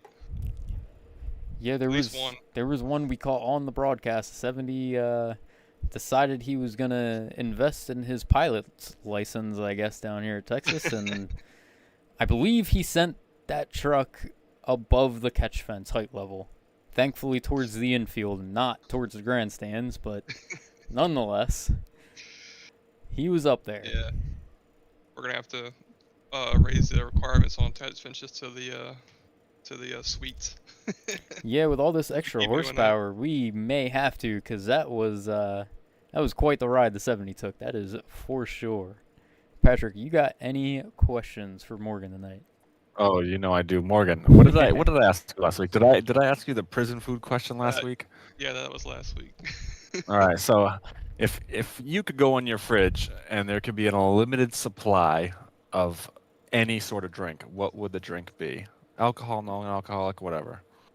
Well, I live in Virginia, and I don't know if y'all get these or not, but it's a hard cider, and they make them in Charlottesville, Virginia. It's called Bold Rock, and it's grown-up apple juice. It tastes just like apple juice. It's kind of sketchy, but I love it. That sounds pretty good. Yeah, we have up here in New England, we have Down East cider. It's kind of the same thing. It's just apple juice, and it's delicious. So, great answer there. I love Bold Rock. Shout out to them. Sponsor this man. Sponsor this guy. I have to make a truck now. Gonna have to write some emails, make some phone calls. We expect a new livery come next Wednesday when we go to Rockingham. For sure. Nonetheless, before we let you go, any shout outs and or thanks you would like to put out there before we send you back to the waiting room? Big shout out to both of y'all for putting on the broadcast, Patrick for running race control. Big shout out to Jonathan and Mr. I think it's Joshua that helps out, puts this all together. Appreciate him for all his hard work. Appreciate all the drivers coming out tonight and racing clean. For the most part, it was a good show. Yeah, man, it was a killer show from up here, and I hope that the fans agree. You guys look like you had an absolute blast down there on track, so congrats on P3, and I have a feeling we'll be seeing some more of you throughout the season. Yes, sir, I hope so. We'll be wishing you luck down there, buddy. All right, man. Thank you. Take care. All right, that was our P3 finisher, Morgan Lilly. Let's go ahead and grab the 05 of Riley Mobley. Welcome to the booth, Riley. It is Josh and Pat. Congratulations, first of all, on second place.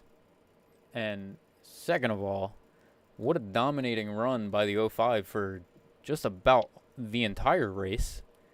From pit cycle to pit cycle, all the way up to the end, fighting to hang on to that number 1 spot. What a drive. I mean, yeah. Tell me a little bit about it. First off, I love being in the position where I'm disappointed not to walk away winning. Can only be grateful for that. It was a good run. Just got on the bad side of the pit strategy. The guys who took tires halfway through that second cycle when we had that first yellow just came out better, swinging a little harder. I was expecting the fall off to kind of curb a little bit as the tire rubbered up, or the track rubbered up rather, and it just never happened. We fell off really hard, and they just put me back down. Unfortunate.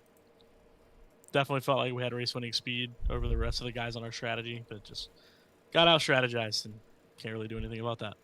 You definitely were one of the fastest trucks out there tonight. I mean, that I feel shows itself with the amount of laps led and the amount of time just kind of spent cruising out there in first place.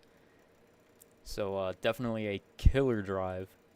I don't think I have any real specific questions. You were kind of out front, and you thankfully missed a lot of the intense damage that ensued behind you on a couple of different laps there.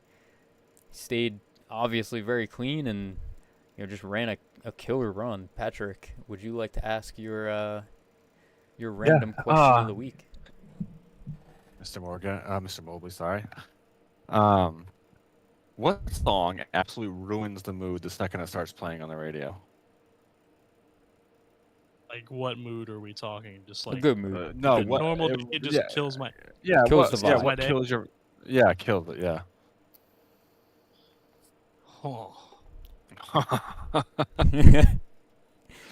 Keeping the drivers on their all toes. the time in the world. What kills the mood? Or just least favorite song in general. I don't know if I can answer that off the dome. I'm terrible with on the spot questions. You'll get better at it as the season goes on. That is a good answer. I don't like. I'm not a big fan of reggae. There you go. It's understandable. But all right, Bob Marley sucks. You heard it from Riley first. Putting words in his mouth now. What I said. That is not what I said. I'm just if I had to pick a least favorite genre, reggae's got to be there somewhere. Completely understandable. Everyone got something. I was gonna say everyone has their taste. There really is no wrong answers in my eyes when it comes to music, unless you're hating on anything that I like. So. What do you like? I like a little bit of everything. I'm just teasing. Listen to a lot of metal and rock and country and. I can't hate on that because it's the exact same shit I was. Yeah, I'm kind of all over the place. You got to catch me in certain moods. So.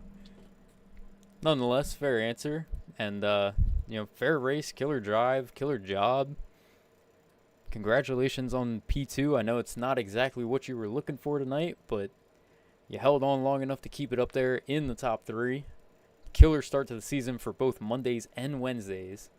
And anyone you would like to thank and or shout out before we let you go? Pat and Sean, my boys. Patrick Dobransky, rather, not Millette. The Canadian Patrick. Captain Canada. Field. After we figured out the yellow stuff that we got out of the way the first 10 laps, awesome runs. This is why I joined this league, because the first race I ran in the trucks went flag to flag green. Let's keep this up. This is what we're here for. We want to race. We don't want to pace. Yeah, you couldn't have said it better, or I couldn't have said it better myself. Wow. Still jumbling. Good job from everyone else. I know we had a bunch of people finish 40, 50 laps down, but really good racing. Love when it goes green, because then we get strategy. Like I may have been on the bad side of the strategy, but it was still strategy, and made this stuff really interesting tonight. That it did. It was a killer run, killer show. I know me and Pat had a lot of fun. I saw someone else in chat say they enjoyed it, so love to hear it. And like I said, man, congratulations on P2, and killer start to the season for both series for you.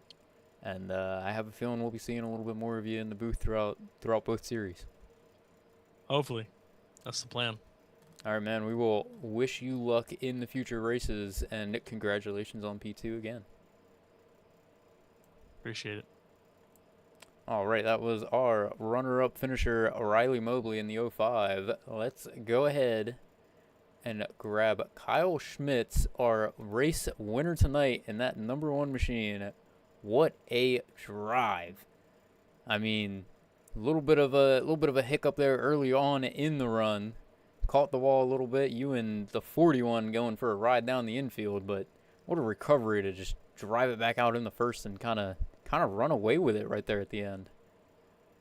Yeah, that was my dumbass. I felt really fast on the high side, and truck got a little tight, and I was like, it's fine. And then I hit the wall, and I came down in front of him, and I went through the grass. I know he went through the grass a little bit, but that really sucked. I felt so bad, being that this is the first race. I definitely hate being the person who creates issues in a race, let alone the first race. But great recovery. That caution, I feel, came at the right time. I don't know. It was after the first green flag. That fell perfectly. I got back to 14th or whatever it was, and then just kind of my truck worked great on the high side, and no one else was really going high. I felt like I was the only person in high, especially 1 and 2, and I just kind of head down, kept going. Pit strategies changed a few times throughout the race, and then decided to take 4 with 20 to go, and that really worked out. I do know that the other guys took 2, and probably the difference right there. I'm not sure I'm passing any of those guys if I'm on the same tire as them. But yeah, it was actually a really fun race on my end, except for my mistake there on lap 15 or whatever that was. Pretty fun race though. Yeah, I mean, it was, like I said, it was a killer drive. We didn't expect you to be able to close the gap on Riley as quickly as you did after that last pit cycle. We thought that Riley and Morgan kind of got away from everyone and just played the pits out really well in their favor. And then all of a sudden we're watching the one just fly by everyone on that high side and watching you tick away, almost half a second consistently every lap between you and the 05, and then all of a sudden you're at his bumper, and then by the last lap you're over a second ahead of him. So, killer drive. Congratulations on first place, and yeah, thank you. I will turn it over to Patrick for his question of the night. Hey, good run, sir. Thank you very much. It was good seeing someone. When you wrecked there, I'm like, he'll be back, and you proved me right, so that was good. So, well, I'm glad you believed in me. Someone has to do it. I was like, oh man, that was really dumb. And of course, the caution didn't come out, so I was like, well, it's cool. Like, I'm chilling. Yeah, you were good. So, my question for you it's a simple one, and it's more opinion, I guess, than anything. Is a hot dog a sandwich? No, the hot dog is a taco.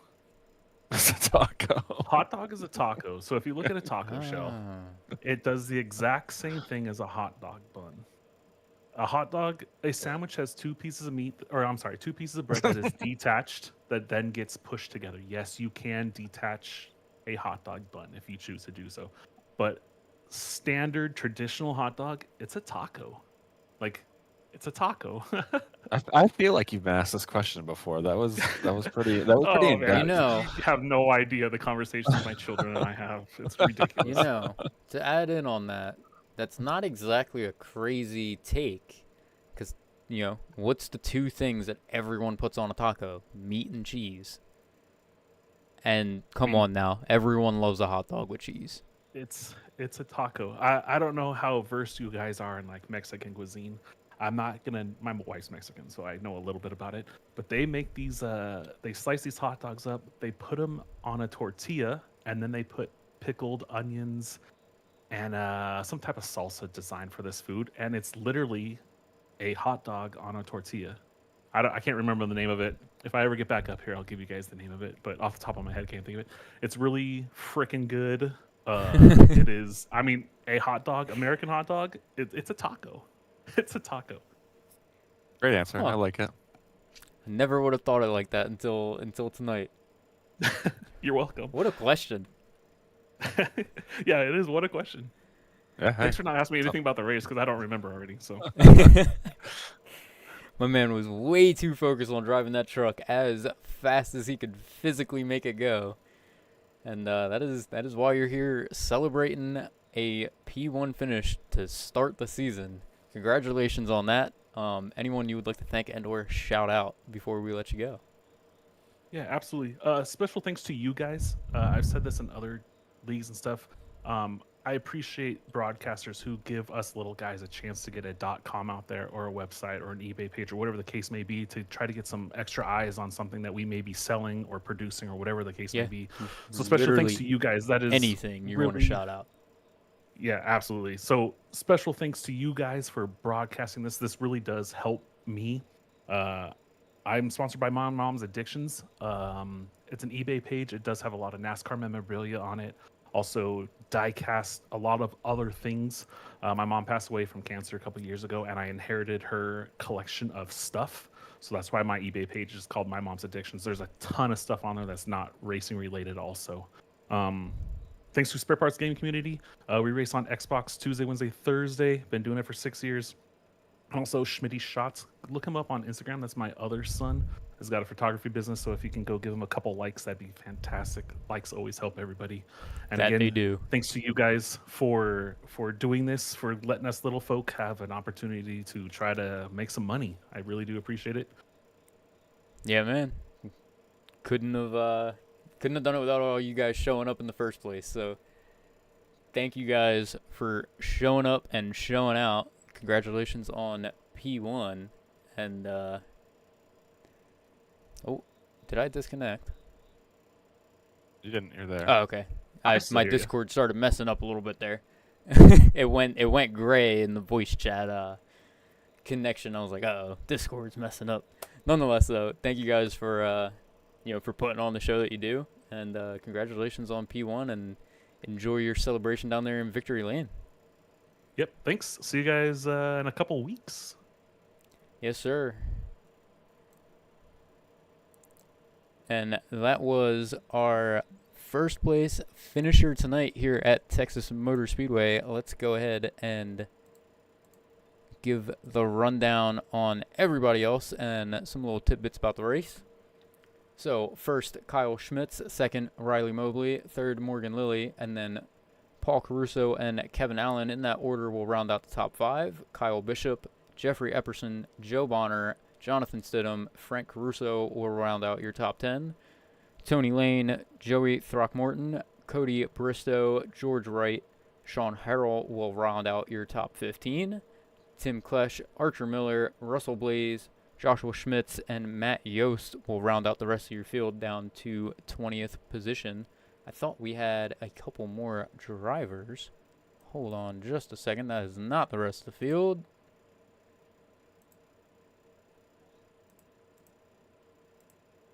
There we go. Now it's showing up. Reese Wingfield, Patrick Dobransky, Joshua Hart, Clint Hackett, and Tony Shockley will round out your top 25. And then Mikey Allen, 26, to round out the field for tonight. Our hard charger tonight will go to Frank Caruso, up 14 positions from starting grid. Most laps led to Riley Mobley at 80 laps tonight. Kyle Schmitz listed as the one with the fastest lap. Riley Mobley bringing it home pole position. We had 3 cautions tonight for a total of 9 laps. 7 green flag lead changes with 5 different leaders, and we ran a total of 105 laps here, totaling our distance out to 153.4 miles tonight. Thank you guys for tuning in, showing up, and hanging out with us for our Wednesday night broadcast here on the USSA Racing Network. I hope to see you guys again soon. Don't forget to check in Friday for our Super Speedway series, and then back again on Monday for the Super Late Models, and Wednesday, like always, me and Patrick up here in the booth for the Wednesday Night Truck Series. Have a good night, and we will see you guys next week.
later. Basket can't defend. He's got the outside line for the second bot, and he can't hold on. Going the long way around. We're going to be 3 wide for the lead as they all come to the line. Who is going to take it in the end? And here comes Lockwood. He's going to make the move to the outside. Quinn tries to force him off a little bit, but there he goes. It's going to be side by side through turn 1.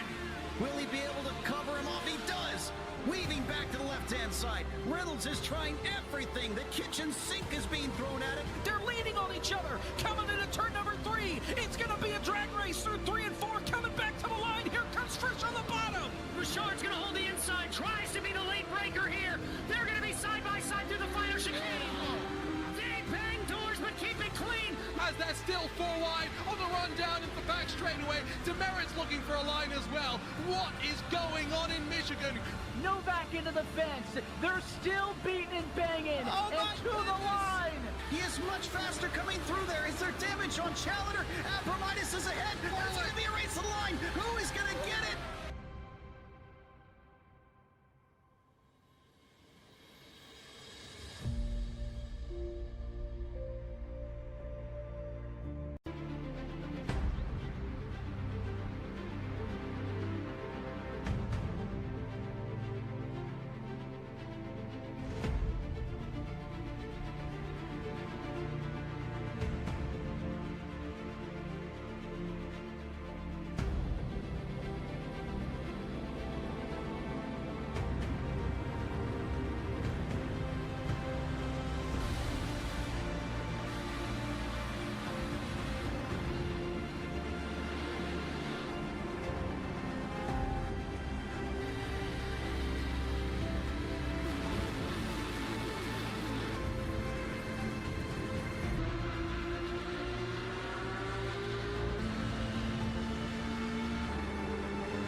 Tim Masker has to defend this contact very nearly. He just to the outside line. He breaks so much later. Masker can't defend. He's got the outside line for the second bot, and he can't hold on. Going the long way around. We're going to be 3 wide for the lead as they all come to the line. Who is going to take it in the end? And here comes Lockwood. He's going to make the move to the outside. Quinn tries to force him off a little bit, but there he goes. It's going to be side by side through turn 1. Will he be able to cover him off? He does. Weaving back to the left-hand side. Reynolds is trying everything. The kitchen sink is being thrown at it. They're leaning on each other. Coming into turn number 3. It's going to be a drag race through 3 and 4. Coming back to the line. Here comes Frisch on the bottom. Richard's going to hold the inside. Tries to be the late breaker here. They're going to be side by side through the final chicane. They bang doors, but keep it clean. As they're still 4 wide on the run down into the back straightaway. Demerit's looking for a line as well. What is going on in Michigan? Novak into the fence. They're still beating and banging. Oh, and my to the goodness. line. He is much faster coming through there. Is there damage on Challenger? Abramitis is ahead. There's going to be a race to the line. Who is going to get it?